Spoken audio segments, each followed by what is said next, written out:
শেষ 7 বছরে আর্জেন্টিনার কাছে 7 গোল হজম করেছে ব্রাজিল।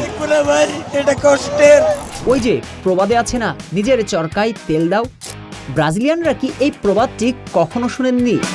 যদি শুনেই থাকেন তবে চির প্রতিদ্বন্দ্বীদের কাছে 7 গোল হজম করার লজ্জা পেয়েও কেন তারা নিজেদের দিকে তাকাচ্ছেন না? উল্টো ফিফা আর্জেন্টিনাকে সুবিধা দিচ্ছে এমন সব অদ্ভুত তথ্য হাজির করছেন। যেখানে মাঠের লড়াইয়ে তারা বারবার গোল হজমের তিক্ততায় ভাসছে, সেখানে এমন আজগুবি অজুহাত না খুঁজে নিজেদের ঘাটতিগুলো নিয়েই ভাবা কি উচিত নয় ব্রাজিলিয়ানদের? এই প্রশ্ন তুলে রেখে চলুন শেষ 7 বছরে আর্জেন্টিনার কাছে 7 গোল হজম করা ব্রাজিলের আমলনামা থেকে ঘুরে আসা যায়।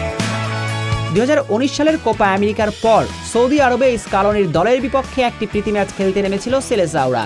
মরুর বুকে সেই ম্যাচে লিওনেল মেসির একমাত্র গোলে জয় পায় আর্জেন্টিনা।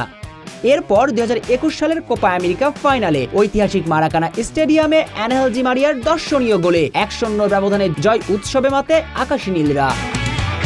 2 বছর বাদে 2023 সালে ঘরের মাঠে বিশ্বকাপ বাছাই পর্বে নিকোলাস অতামেন্দির বুলেট হেডারে জয় নিশ্চিত করেছিল স্কালোনির দল। আর সর্বশেষ বছর 2025 সালের শুরুতে চরম এক দুঃস্বপ্নের সাক্ষী হয়েছিল তো ভিনিসিয়াস রাফিনিয়ারা। এনজো আলভারেজ আলমাদারা মিলে ব্রাজিলের জালে গোল উৎসব করেছিল। সেই ম্যাচে স্কালোনির ছেলেরা 1 বা 2 নয়, একচটিয়া 4টা গোল করে ব্রাজিলকে। সব মিলিয়ে আর্জেন্টিনার বিপক্ষে শেষ 7 বছর ধরে জয়ের মুখ তো দেখেইনি সেলেসাওরা, উল্টো 4 ম্যাচ মিলিয়ে হজম করেছে 7খানা গোল।